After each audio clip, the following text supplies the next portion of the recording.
top left. His name means mountain. He's a member of the team NS Hosa. Very strong pros on the same team as Bonbons, actually. He is known as NS Hosa San. There he is. There is San. Meanwhile, ha! See, it is tricky. You It thought is he was going to tricky. go over to the You're bottom right. right, but You're no. meanwhile, in the bottom right, the American Zerg, known as Very difficult. FXO. Sheth. Good job, though. And there is Sheth. Looking a little stressed after the first game, but going into the next one, strong, confident, very Sheth-like. Yeah. Sheth is actually, he's got this good practice mentality where he has this sense of, I'm pretty good, I'm maybe better than my opponent, not necessarily this is my best matchup, but I'm going to take everything so seriously. If you look at that APM tab, it actually looks very... I remember this in the GSDL, they did the same thing. Sheth's APM almost dropped down to 0, and that was, we were all like cheering, we're like, come on, 0, 0, 0, and it got down to like 5 or something. It's actually so hard to have an average APM of 0, because if you do anything, it'll never actually be 0. If you do even one action in the entire minute, Oh, really? it won't Is that show how up it as works? 0, Oh, yeah. really? Really? Yeah. Is that how it works? Just in case you were dumb, Cukesy, I had to make sure. Oh, okay, I thanks. just checked. That's how I check if people are dumb. Now I know you're not. Oh, okay. So the 2 weeks that we've been talking to each other, that didn't give it away. No. It was that one question. Yeah, that's that one question. The average APM. I ask everyone this question. That's how I know. All right, so while Cukesy and I have been making terrible jokes and talking about Sheth and stuff, while all of this has been happening... I was being serious. Oh, you weren't... Nexus first from San, and meanwhile we have a hatch first from Sheth. Yeah, I mean, that's pretty normal to see on this map. Obviously, Taking fairly fast it's gas. actually uncommon to not see that. So, quick gas going down there for Sheth. Cukexy's tapping on the desk. Just make this motion that my fingers are making on your keyboard. Why? Just do it. Wait, nope. Bottom left. Very bottom left. And now hit the M key? No, the N key. All right. All right, so for those of you who don't know, sorry, distracted from the game. Control N brings up the observer tab that shows relative supplies and the names of player. And I didn't actually know who was playing, so I needed him to pull that up. But I didn't want to say anything, so I was tapping on the desk like Control N, Control N. I was just like, what are you doing, Cukesy? Why are you tapping on the desk like a madman? So one thing, correct me if I'm wrong, this map has a rich geyser. That's actually true. And I don't actually think Sheth knows that. Yeah, that's really unusual they didn't actually mine from that. He actually got a gas. He got 100 gas. Oh, Sheth forgot speed. He had that gas for a while and he didn't mine, or he didn't select the metabolic boost. He's definitely maybe getting a little nervous. Yep, we might be feeling the nerves, kind of the stress of the last game. Definitely didn't go the way he had hoped. And that's one of those games, like some games you come out and you're like, I could have won that. That was easy. Like all I did, I forgot this. Like I forgot a turret, so I lost to DTs. Or I mismicroed that battle and I lost. That last game, it was like, what does Sheth really do that makes him win? Like, wow, very nice micro from San there. That one Zealot taking out almost 4 Zerglings, basically, and now applying more pressure to the hatchery. But like I was saying real quick, the last game, Sheth, it was a long series of maneuvering. There wasn't a point where it was obvious how Sheth could win. There were points where it was obvious how he could prevent himself from losing. But those are definitely the hardest games to come out of. This is true. And now finally it looks like he will clean up the Zergling. Nice positioning by San though, making it very difficult for the Zerglings to surround. This one Zealot has been so annoying, but it finally will go down. But yeah, you're exactly right. Coming out of certain games, you feel different than others. You know, every game that you lose, you feel differently after. It's not like there's just a losing feeling that you get every time you lose and you're like, I lost. But I think what's going through Sheth's mind right now is as he realized he forgot the Zergling speed, it may even trigger more nervousness. Oh my goodness, I forgot my Zergling speed. I've got to play super careful. We'll see though as he kind of transitions here into the mid game. One of the hardest parts about making a mistake is becoming nervous that you're going to make more mistakes because you made that first one. sometimes, well, I would say almost always, the best thing to do after something like that is you just pretend it didn't happen. Like, you know what? I forgot Zergling Speed. Zergling Speed is done now. I'm just going to play my game. I'm going to do whatever I was going to do originally. It doesn't matter. Exactly. I mean, sometimes it's not the best case if you're doing like a timing attack and you mess up the time, you just can't do it anymore. But in this case, it's just a little thing. It's like I'm going to have, it's like, the only thing that really means is I don't have map control as quickly as I should have. Right. And with the timing attack thing, what you can do in that case is you just pretend that this was your plan all along. You're like, you know what? I didn't Chrono Boost Warp Gate. I forgot to do it. I didn't want to. And you just use a Chrono Boost somewhere else and you go on. That's true. And here the first... Speaking of Chrono Boost, not to cut you off there, but Son actually has been not using all of his Chrono Boosts. He's had about 150 Chrono Boosts stacked up at several points in this game. Oh, really? So it's kind of making his timings a little bit weird here. This Void Ray is going to come over here. Sheth does have a Queen, but with no creep connected just yet. He's lucky that the second Queen came out just when it did, and the Void Ray is going to have to leave. Void Ray does not able to, and he does see the Twilight, does see gateways. I'm surprised that Overlord's not going a little to the right to see. Usually Protoss build their unit or their buildings together. Three gateways. And just barely sees all those gates. Yep. Now, from here, Sheth is, or Son rather, is doing the build that we've seen a lot of Protosses do in this matchup, where you open Stargate and then just make a bunch of gateways and attack. And he's just made those 2 Void Rays and a Phoenix, just trying to make Sheth think that he's going to continue making Stargate units as he takes his third, but he's actually not doing that. Sheth kind of has an idea, though. He's seen a lot of these gateways. He's seen 5 of the 6, and I think he can expect what's about to happen. Sheth doing a good job of maintaining the map. If I were Son, one of the most important things to do here is make sure my opponent doesn't have good vision of me. And if we go to right outside Son's natural, there. Those 2 speedlings, I don't know if we got a shot on the observer cam, but Sheth has had 2 speedlings outside that natural the whole game, and here he sees the army. Yeah, he sees everything here. He sees the probe even, and now he's going to realize the second you see the probe with an army like this, it's not just a pressure move, it's a timing attack.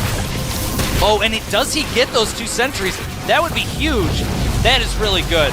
That is really good. I cannot stress how much that is good. Those 2 sentries had full energy, so that's basically 8 force fields lost. 8 force fields is enough to force field your entire army into a little circle.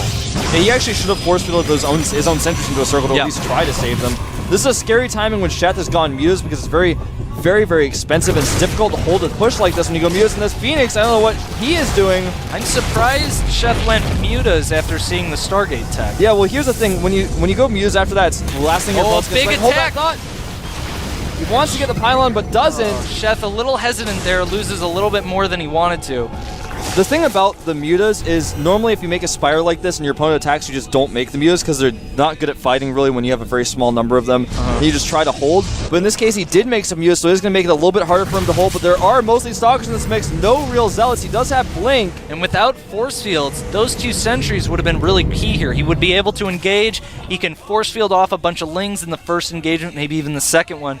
But now it's really just up to Son's micro. Exactly, and as time goes on, Sheth's still mining from 3 bases. He's got a great economy. He's already 30 supply up right now. He's starting to make some roaches. If he can just buy himself a little bit more time, he should be okay.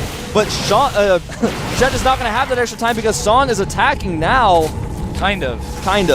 He's applying pressure. What Son is doing here is he's trying to move in and out of doing damage and not doing damage so he can stay in a good position. And here we go. Sheth engages a huge surround with the Zerglings. The Stalkers don't really have a lot of room to blink to. The Roaches coming in, good transfuses on the Queen, and I'm not close engagement. Sure. Yeah, it's going pretty damn close indeed. A couple of Roaches get lifted up. And now the Stalkers may clean these up. There's so many Phoenixes here.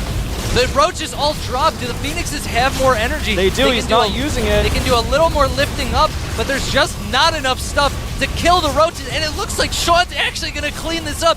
This is huge. This is gigantic. Sean wipes out the army. He's on 3 bases. He's making Corruptors. I don't know why he's making Corruptors, but he's making Corruptors. He's making Corruptors because if you make Corruptors, you're basically, if you use just Mutas against Phoenixes, the Phoenixes kind of out-micro them forever. Okay. But if you make the Corruptors, once the Phoenixes stop, the Corruptors actually hit them, and then you end up just overwhelming eventually. So just having a few Corruptors in the mix helps out so much. And here we see Sheth doing his trademark, burrowing a Zergling, so San cannot make a Nexus there. And I don't think San has a Robo.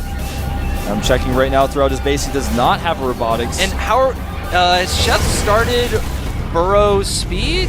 Burrow I think speed. he has Burrow. He has speed but not Burrow. Or he has Burrow and speed but not Burrowed movement, Okay. sorry. That's going to actually make it very hard for San to engage here. And interestingly enough, San is actually favoring a very heavy Phoenix mix.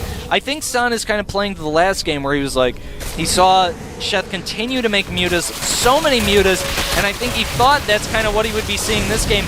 Meanwhile, those Phoenixes look a little bit silly right now. They do. They're just not really able to do anything against the Corruptors. Corruptors have a lot of armor, whereas Phoenixes just have very leet. Their attacks are quite leet, but they're light. Light attacks, very... there's two of them, so the armor, of course, gets applied twice, so it's very difficult to use Phoenixes against armored units like Corruptors. And it's very difficult for Sheth, or for... God, I keep saying their names, but let's start with an S. Very difficult for San to take a third base. It's almost impossible for him to do so, and I don't think he has any intention of doing that. I think he's just going to try to end the game now. Again, making a forward pylon, getting a lot of units up here, but there are Hydras out. There's a lot of Roaches. There's a ton of Speedlings. That is a ton of Speedlings. That is like a metric... Yeah, like, well, 2,000 pounds of Speedlings right there. Because each one weighs over 10 pounds. 30 pounds. We'll go with 50 pounds. Yeah, about maybe a little bit more than that, but I mean, it's much larger than a small dog. Yeah. But even so, there, if you put all those Speedlings on a scale, it would be about a metric ton, yeah. Yeah, roughly. Roughly. Here we see San actually being forced to make a cannon at his third in order to take it because of that burrowed Speedling. And here he's making Banelings. The Banelings make it so that the Stalkers have to be very careful with how they engage, and he is going to take on a few of these Banelings. Sheth may cancel. This is a really good engagement for Sheth. San just does not have the units to really do this fight. The Phoenix is not really going to be able to contribute at all. A huge number of Speedlings surrounding those Stalkers. Meanwhile, the Roach is catching up. This isn't the best way that Sean could have engaged because he's bleeding out a little bit to blink, but Sean just has so much. There's so many units here. San cannot continue to fight, and actually using the ability of the Corruptor to make those... That's it. GG. And there we see Sheth taking a deep breath. He looks very relieved. His giant bottle of water. You guys can't see it, but the resource tab, Sheth had about 5,000 more resources mined than San. And it really came down to that one big battle. I'm not really sure why San lost, like what he could have done better, but Sheth, you do a big 2-base timing attack, your opponent cleans it up on 3 bases, you're behind. Yeah, the timing was good, but he lost those sentries. And if you have a purely Stalker army, even if you have Blink, eventually you run out of Blinks. You see that twitch? San's, I think his confidence may be a little shaky now. Yeah. And remember, Sheth's best matchup is ZVP, so now after winning this game, his confidence level is going to be really, really high. And of course, he's talking to our coach, Unstable, there in the booth, just trying to get him mentally prepared for that final game on Metalopolis. So, this is a close series, I gotta say. You're just looking at yourself on camera now? No, Josh, well, first I was like, I had this like look on my face, like, and then I made a face, and then Josh walked by and waved, so I was looking at him. Yes, I was just looking at myself. Oh, I didn't know, because you were looking down at the screen, and then I didn't see Josh, because I was looking at the camera. I didn't see him, sorry. I'm like torn between staring at myself and staring at the camera, so I like try and do both. But yeah, I mean, it's been a pretty interesting set so far. First game going to San with basically just maneuvering and kind of getting inside Sean's head, and then he tried to end the game a little prematurely, and it didn't work out. Yeah, and right now Process have been doing these timing attacks because I feel like Process in general don't really know how to play PvZ very well, and so they're doing these timing attacks because they don't know anything else. Yep. And the map is loading. The map is loading. We are on Metalopolis. We'll get a game starting soon. Sheth did play in Metalopolis against a Protoss in the GSTL just this last week. And All right, we're jumping into it now. here we go.